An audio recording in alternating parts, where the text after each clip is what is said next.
Hi, everyone. Thanks Oh, for joining us. We've got something a little different today. We have Alexander Jelinek from the HDF group. Alexander brings a unique perspective because he was a scientist in the geosciences and geospatial field. And so his job here is trying to make the tools in HDF5 more usable, more practical for scientists. So before Alexander gets started, I just wanted to drop the link in the chat. We have a webinar coming up on September 30th. That's subfiling and multiple dataset APIs, an introduction to 2 new features in HDF5. That'll be one of our hour-long, more or less, webinars, and we'd love to have you join us. So with that, I'll turn it over to Alexander. And as always, you can unmute and ask questions or drop them in the chat. I do know that Alexander has some things planned to show us. So let's go ahead, Alexander. yeah, thanks, Lori.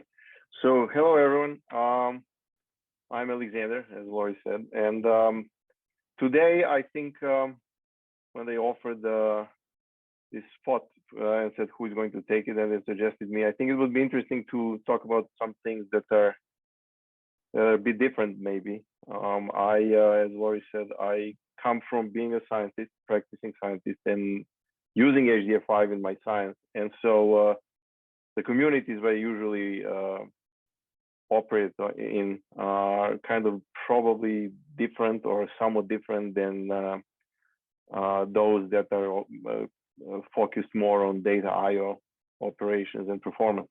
So I think it's interesting to share some other topics where HDF5 plays a big role. And so first, let me see. Oh, yeah, sharing. Correct. So let me share with you.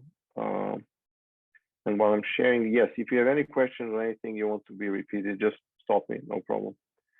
So actually, my first task since I started working for HDF Group was on a project to extend h5py to work with a special custom HDF5 library that was developed for a specific project. And so for that time, and since that time, I actually was contributing to h5py. And several years ago, I actually became a maintainer, or one of the maintainers of h5py.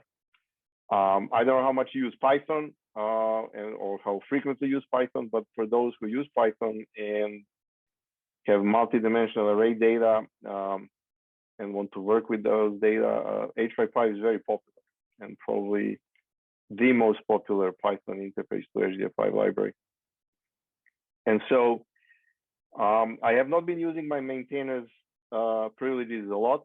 This is a community project, and I thought that as an employee of HDF, I should not really impose myself too much, but I've been contributing to h5py over the years, usually at the level of new HDF5 CAPI or sometimes fixing bugs or some enhancements here and there, but I prefer to let the community work and decide and do its work. So I thought for the beginning to sort of go over some issues, the latest issues, and maybe some developments, and just give you a flavor of what h5py is all about and how things look like. For example, let's start with something that recently I did.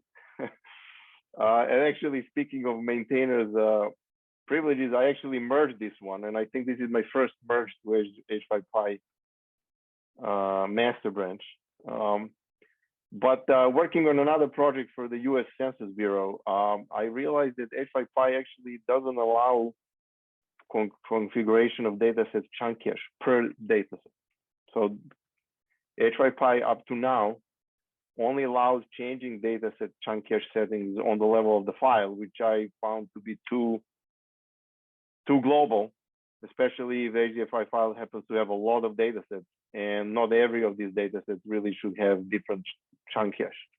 And so I proposed the approach. I said, this is a problem. What do you think about it? And typically, you spend some time wait to see if the community is going to say this or that. One of the maintainers, Thomas Caswell, he said, yeah, I like it, no problem with me. And eventually I submitted the PR, and now actually I merged it into it because there were no objections.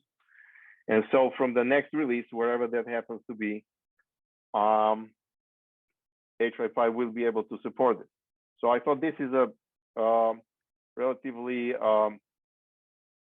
simple case where there is a new feature, everything already exists. HDF5 CAPI was already present in the h5py. This was just connecting the Pythonic level with HDF5 CAPI's capabilities that were already present. That's usually not always the case. For example, if we go to issues, here is an interesting one, and I think it's very important and talks to the core of what h5py does. Let me just find it out. That's the issues pull request. I think this is more important. Yeah, let's go there.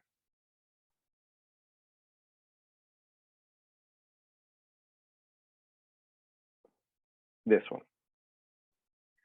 So what is really the core functionality of h5py?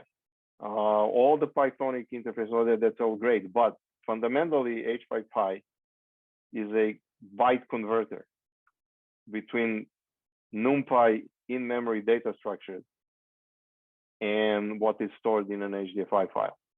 That is at the lowest level, and that's the most fundamental feature. And NumPy, if you're not familiar again with the Python world, NumPy is a Python package for working and calculations involving multidimensional arrays. And effectively, it was the NumPy that made Python such a force in data science, because prior to that, Python was just another dynamic language for some little things here and there. But with the emergence of NumPy, it really became a force in data science. And so nowadays, NumPy is the foundation of the entire scientific Python ecosystem. And so that's why it's very important to be able to describe any kind of multidimensional array data in something that NumPy can readily understand. And then that's basically what h5py does. And where things are becoming complicated typically are when there is HDF5 file with a very unique, I want to say, complex data type.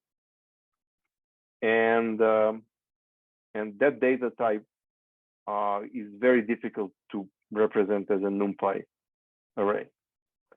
Or there is no pathway from the HDF5 data type into the NumPy representation, because h5py doesn't support it.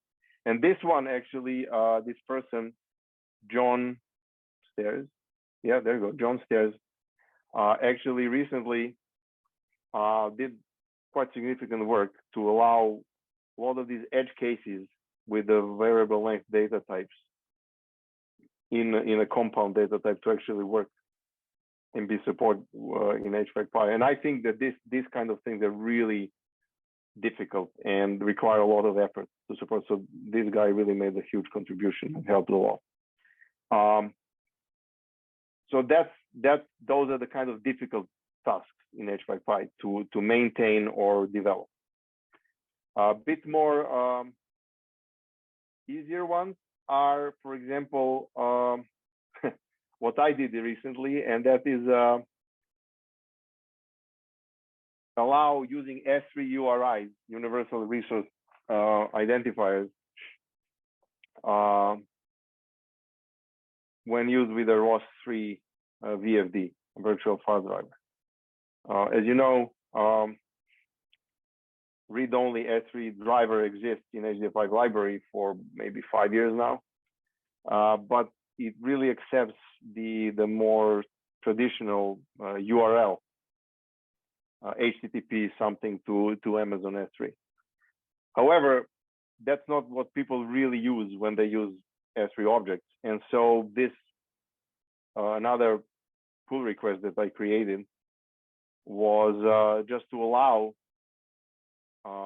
people to actually use S3 location in h5py. And what this PR does is really just translates that S3 location into the full URL and then passes it on to S3 VFD.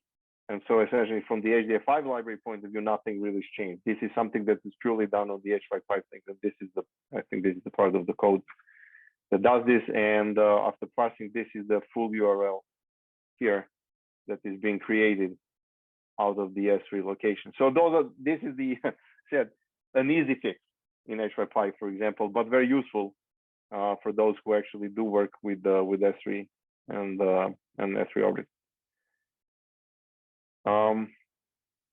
Coming to issues, here's another interesting one.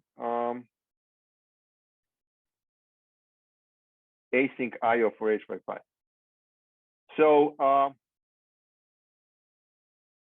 you probably are familiar with that. There is a whole series of HDF5 1.13 releases that are called experimental, and that are being done in the maybe past less than 12 months. And all that come with the specific features available, and none of them promises any backwards compatibility. And so one of them, I think, came up with a asynchronous virtual object layer. And people are obviously interested to use it. And this is an interesting case where, in order to have some feature like this available in h5py, it's a significant work, because not until now, anyone in h5py actually considered virtual object layers or made any change to h5py to actually support this new way of extending HDF5 library's capabilities.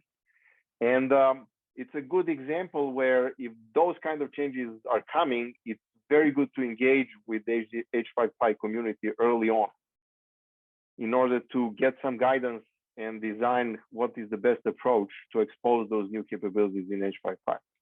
Because one of the driving design goals in h5py, and I think someone here really said that very, very nicely, and I am trying to think if this is the one that, let me quickly,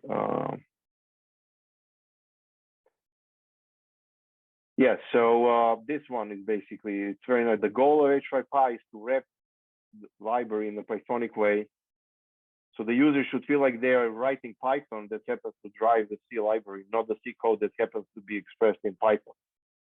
And I think this is the biggest mental shift that people have to do, especially they come more from the C world, C language world. That really in Python, people think differently and approach problems differently. And so one of the reasons why h5py was so popular is because it sort of made HDF5 library and reading and writing multi-dimensional array in HDF5 much more approachable and understandable to Python users. But in this particular case, there was a lot of work done and a lot of decisions being made without really communicating with the h5py community. And now there seems to be a lot of sort of friction, not in a bad way, but just sort of like, decisions being made, how to go about it and how to make them happen. And so it'll be interesting to see how this plays out, because I think this is a very important feature. It'll be nice to have it in h5py. But the question is how it actually gets exposed to Python users. So another example is, if you want to do something in h5py and it tends to be bigger, it's easier, it's better to engage with the community sooner rather than later.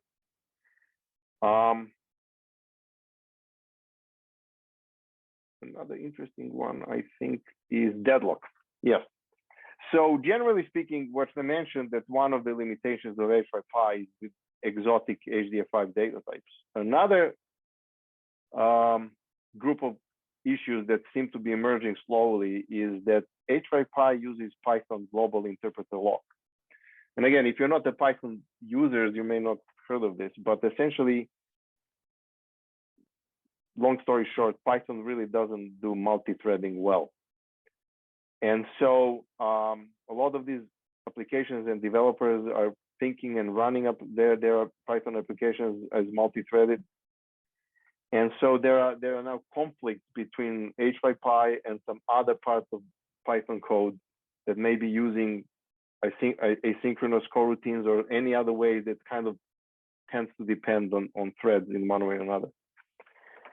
And I don't know how this is going to play out, but there are now issues coming up almost once a month at least, maybe, there where things should be that people have problems with this. And again, as I said, where this gets resolved, it would be interesting to see. The h5py philosophy is always delegate as much as possible and as early as possible to HDF5 library, but I'm not sure that what is possible here. And the reason why h5py is using Python global interpreter lock is really because they wanted to be absolutely certain that they remain in sync, that Python objects that represent HDF5 objects in a file remain completely in sync with those objects in the HDF5 library. And so because they never wanted to go out of sync there, they're using Python global interpreter lock to essentially serialize every access to HDF5 library structures. And again, it works. If you're a very conventional Python user, you will never think of this and never have problems with this. But if you try to kind of use a more modern or exotic ways how you do your Python application, problems may occur. And as I said, I'm not sure how this is going to play out into the future, but this is something to sort of be aware of. And the last one I kind of find interesting is this adding dunder array method.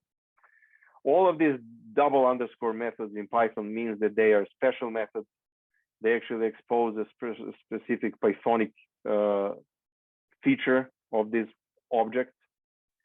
And people, for example, had a need to quickly create NumPy arrays out of the dataset data that typically is not immediately provided as a NumPy array. And for example, there was a fix for, I think someone already did a fix for reading members of the HDF5 compound data types. They found when they're doing this, some kind of application that was a big slowdown. And so they provided this fix for that specific case, for example, in h5py, and then the h5py maintainers decided that this is a very useful thing. Let's have it in a few places. And so now, as you can see, there is a kind of a call to willing volunteer to actually do this thing. It's usually labeled with good first issue and pull request welcome. And I think actually that someone, there you go, 5 days ago actually picked up the challenge, and we'll see how that's going to happen. This person said, hey, can I do it? I said, yes, great, do it. And so we'll see how that happens. So with that, I'll finish my round of h5py. I don't know if you have any questions, or I can help you one way or another, but do ask.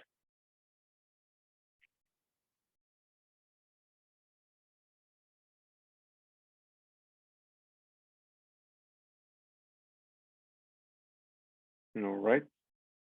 If there are no questions, because I can't hear them, and I don't know, is anyone checking chat? Because I don't see, okay, no chat. All right, so I can move to another. Oh, there is a chat.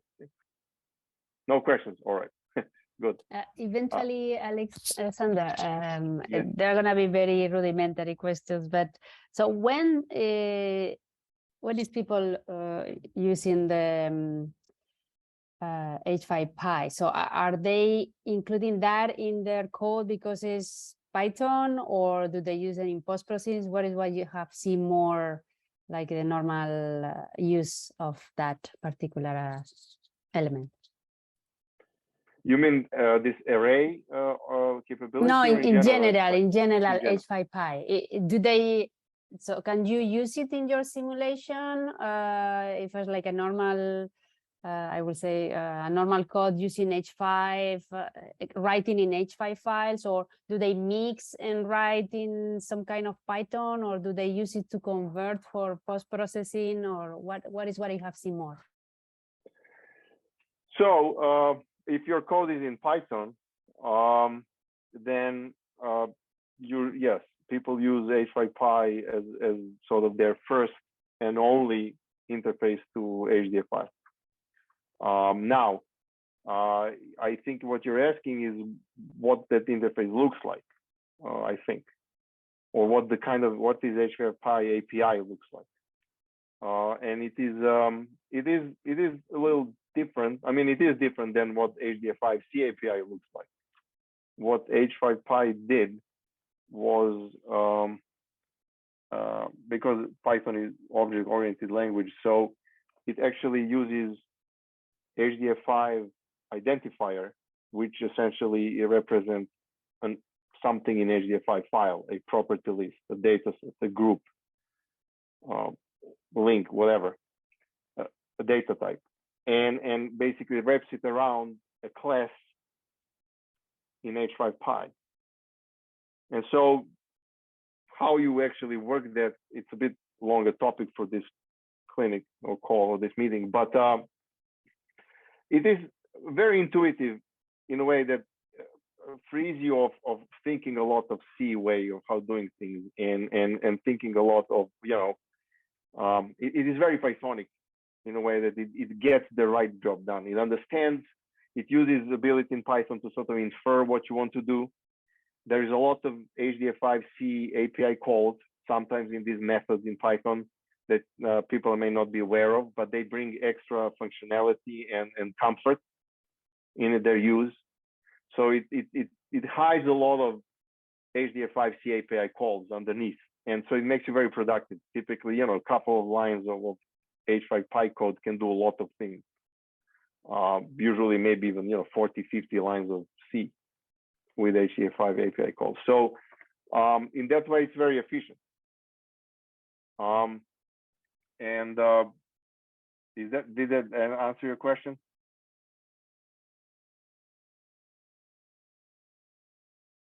Yes, thank you. Yes. All right. There is documentation if you want to. Let me see if I can open a page here. Yes, docs. Oh, there you go. So there is documentation essentially of all these methods. And for example, if you want to do something about data sets, sort of tells you about how you created and all the other things. So it is very good, actually. I have to say documentation is very good. Tries to sort of combine not too much technical in HDF5 level, but also cover the important things that people should be aware of. With the emergence of these AI and machine learning Python frameworks, I see a lot of now users who really never are aware that h5py uses HDF5 or that it just happens for them. h5py is just something that you use to store your model data and your model output or something in some permanent storage. So there's a lot of sort of black box use. They never really ever heard of HDF5. They just use h5py, and sometimes even on h5py issues, you have people who try to use and try to open their model output files with h5py because they thought that's how it works, and then turns out that's not even an HDF5 file. So it's very interesting. But more and more I see people who really never think about h5py as path to HDF5 library. It's just the whole HDF5 library is just something that happens somewhere and makes everything work. All right. So with that, I think we move to... No question. Okay. Alexander, I have a question. Yes. Okay, go ahead. Is the lack of a NumPy equivalent in does it hobble other language bindings to HDF5, to the C library? In other words, if you're binding to C# or Go or any other thing, is NumPy such an advantage for H5 Python that's a little bit of the weak aspect of other language bindings?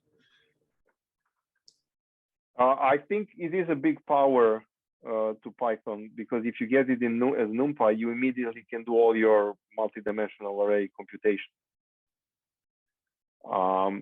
If those languages like C# or Go, if they have the equivalent of NumPy,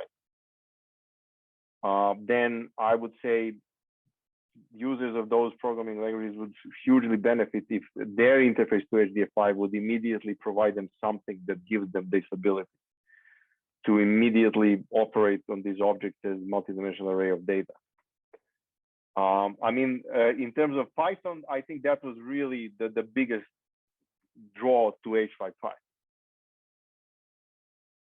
because you don't just end up with some kind of a buffer in memory with some bytes after getting out of HDF5 library. Then you have to decide what to do with it. You immediately get a functional live NumPy object, and then you just go and do whatever you want with it. So yes, I think that's a great advantage. Okay, thank you.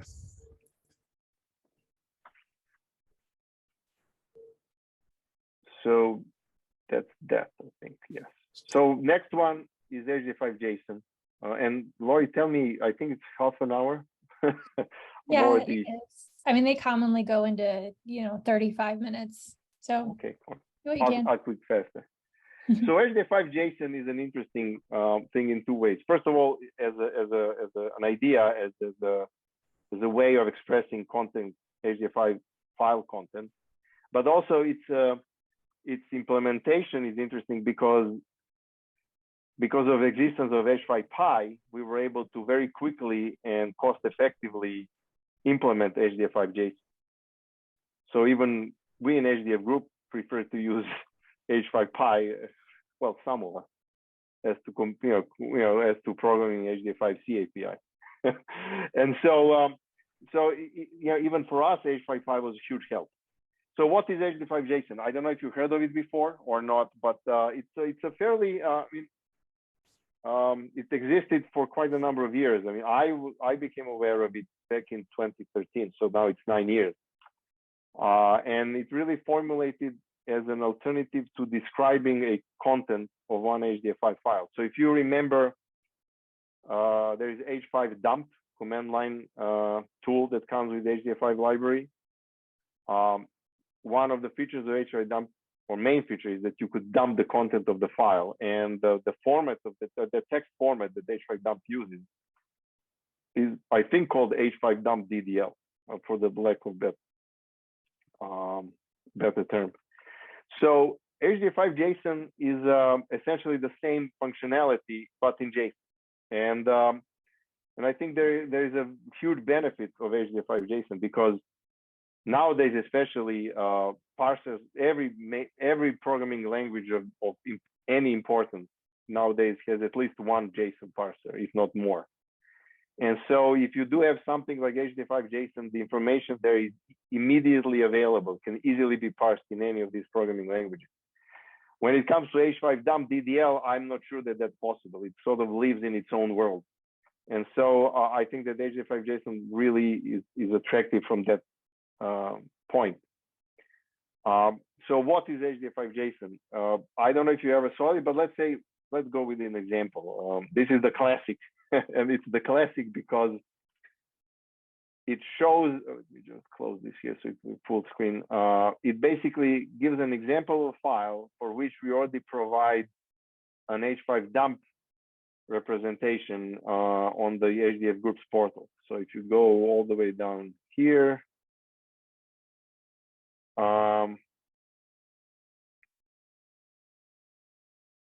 stay with me, it's going to happen soon.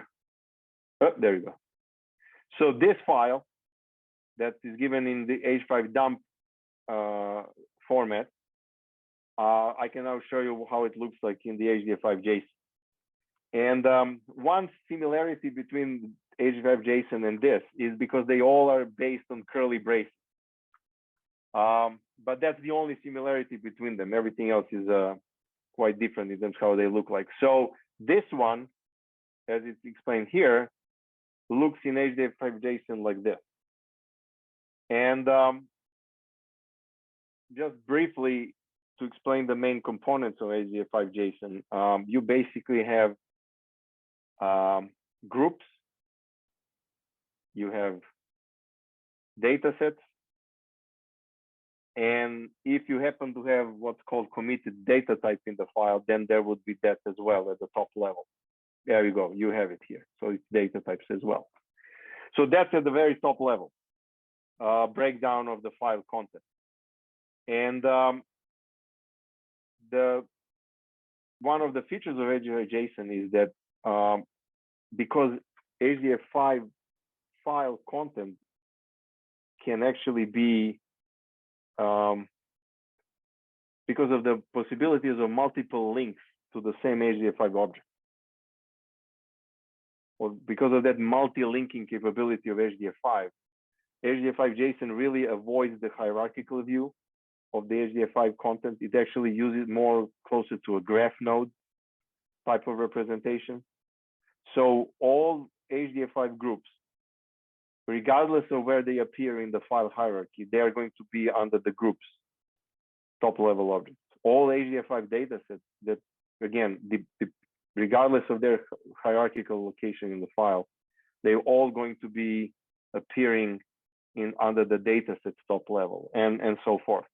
And the only way how you know where which is in terms of the hierarchies are actually following these links from one HDF5 object to another. So there is no easy way to figure out the path, the HDF5 path using HDF5 JSON. And that's something that people usually are surprised because they're not aware that HDF5 actually supports multiple linking and therefore multiple names of the same HDF5 object. And that's kind of, oh, wow, why is it so complicated? But that's because of that.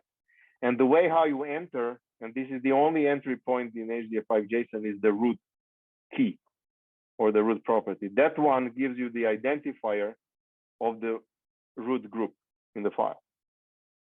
And so the process is you get what is the identifier of the root group, then you look for that identifier here, and then you start analyzing it and starting from there. And so it was conceived, as I say, back in 2013, and then in about 2015, I think we had an implementation of HDF JSON in Python. And now there is a whole Python package called h5 JSON that basically allows manipulation of files. You can run it and get output of your HDF5 file, or you can actually present HDF5 JSON and store your data in the HDF5 file. But again, if you remember what I talked about, limitations of h5py, especially when it comes to a more complex HDF5 data types, that limitation exists here because this package is based on h5py. And so for just about any HDF5 file that you can find around, probably you would not be able to represent it and use it with this package. But for the, for a lot of cases and for more conventional and typical usages, I think this is quite useful thing to do. And HDF5 JSON actually has a lot of history now because a lot of ideas from it and a lot of ways how to represent things have now found application in other HDF software. For example, last week, John Reedy, my colleague, was talking about HSDS. Well, a lot of HSDS is actually using parts of HDF5 JSON in HDF5 REST API in the way how HSDS stores HDF5 data. Also, there's a thing called HDF Product Designer that also basically uses a lot of HDF5 JSON. So HDF JSON really was a great source of ideas how to describe HDF content in JSON and where to apply it later in other software. And I would stop here because time is of essence. And I have another thing that I can just briefly talk about, but I can stop here, not to go too long. Any questions about HDF5 JSON? Alexander, that is written, h5 JSON, the utility is written in Python. Correct. And there's no C equivalent to generate h5 JSON. No. And when you mentioned the JSON that's output here, it does not describe the complex data types, but that's a limitation of the Python implementation more than anything else. Yes. So you, again, up to certain complexity, it will cover. I mean, it can be, as I said, it may happen. It's not guaranteed. I mean, it does support HDF5 compounds and other things. Essentially, if it really becomes a very exotic HDF5 data, and again, people who are using it in C or C++ and generate or Fortran HDF5 data, they can pretty much go in many directions. Yes. And it may happen that you have a data type that really is problematic to be represented. But again, for a lot of cases, it's going to work. So I wouldn't say that's a weakness. It just may happen. Yes. Okay. And very briefly, and I'll talk to that 2 minutes more. I don't know if you heard about linked data, so I'm not going to skip what linked data is and everything else. But Another benefit of h5py is h5ld. And it's just a fun hobby project of mine that I created because I worked, one of the customers of HDF company is Allotrope Foundation, which is the foundation of a lot of big pharmaceutical corporations. And it was formed as their way of trying to unify data formats and the way how they exchange pharmaceutical and biotech data. And they chose HDF5 as one of their backend storage formats. And so where the linked data comes from and why is it important? Well, one of the big benefits of HDF5 way back when, since its inception, was ability to self-document the data. And the main mechanism for that is HDF5 attribute. And that works and works very well. And obviously people use it in many communities and for many applications. However, over time, the need to describe contextual data or data about data, or what people call metadata, really grew, and that metadata became very sophisticated, very nuanced, detailed. And so when you have this detailed metadata, storing it in HDF5 attributes is kind of not anymore as easy. And I personally am not aware of any prevailing approach that sort of many communities adopted for. There are various approaches how you can do about it, but one technology that at least outside of HDF5 really holds potential to describe a lot of very complex metadata is the linked data, or as they call them, semantic web technologies. And semantic web is developed by World Wide Web Consortium, the W3C, which is international body in charge and responsible for many internet and web related technologies and standards. And so this H5ld Python package that I'm showing you was my way of providing a seed that hopefully people will try to use and provide support for their way how they store linked data in HDF5. This one happens to work with Allotrope because I am familiar with that way how they're doing these things. And I had a very small demo that I can run here very quickly that reads